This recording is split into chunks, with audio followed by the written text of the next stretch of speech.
கர்த்தருக்கு ஸ்தோத்திரம். கர்த்தருடைய பரிசுத்த நாமத்துக்கு மகிமை உண்டாகட்டும். ஆண்டவரும் உலக இரட்சகருமாகிய இயேசுவின் நாமத்தில் உங்களை யாவரையும் வாழ்த்துகிறேன். கர்த்தருக்குள்ளாக உங்களை ஆசீர்வதிக்கிறேன். கர்த்தர் இந்த நாளையும் உங்களுக்கு ஆசீர்வாதமாக வழிநடத்துவாராக.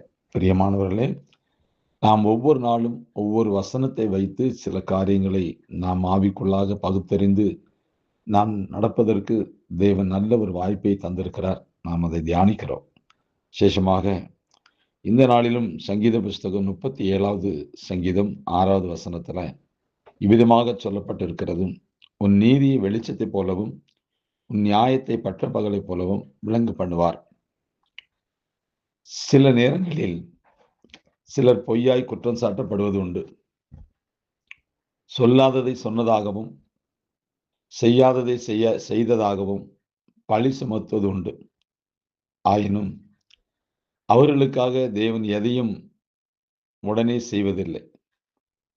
அவர்கள் ஐயோ அநீதி, ஐயோ அநீதி என்ற கூக்குரலிட்டாலும் அவர்களுக்கு நீதி கிடைப்பதில்லை.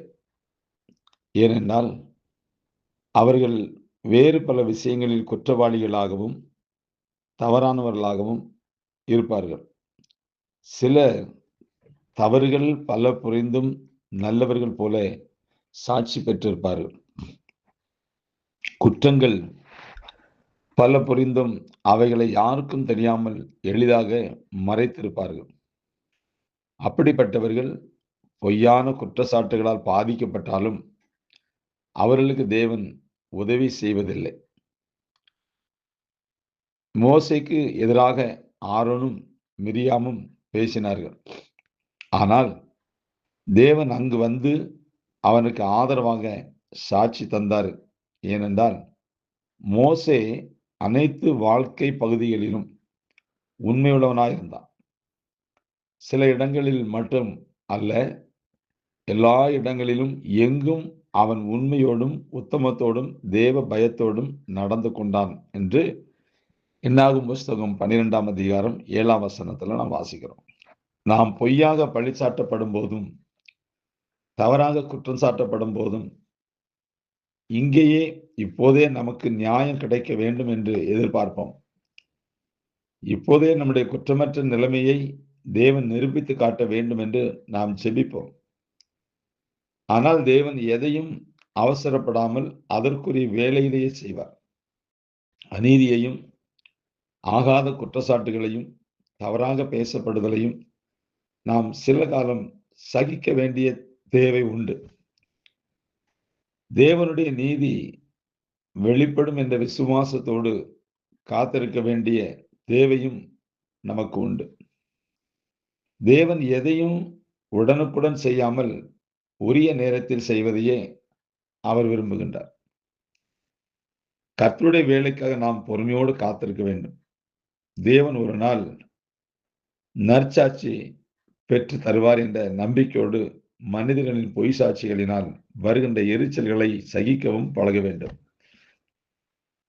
அப்பொழுது அவர் நம்முடைய நீதியை வெளிச்சத்தை போலவும் நம்முடைய நியாயத்தை பட்ட பகலை போலவும் விளங்க பண்ணுவார்.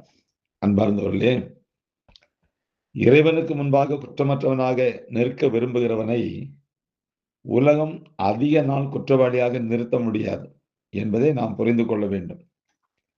நாம் தேவனுக்கு முன்பாக குற்றமற்றவர்களாக நிற்க நாம் விரும்பும்போது என்னை இந்த உலகம் அதிக நாட்கள் குற்றவாளியாக நிறுத்த முடியாது. அதனால அவருடைய வேளையில் அவர் சரியாய் செய்வார். நாம் எதையும் சகித்து பொறுத்து நிதானித்து கடந்து போவது நலமானது என்பதை இந்த வசனத்தை கொண்டு நாம் கற்றுக்கொள்கிறோம்.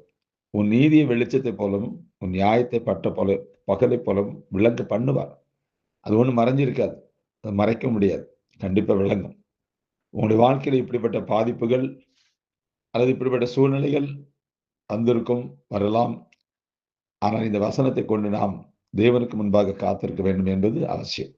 கர்த்தர் தாமே உங்களை ஆசீர்வதிப்பாராக. God bless you.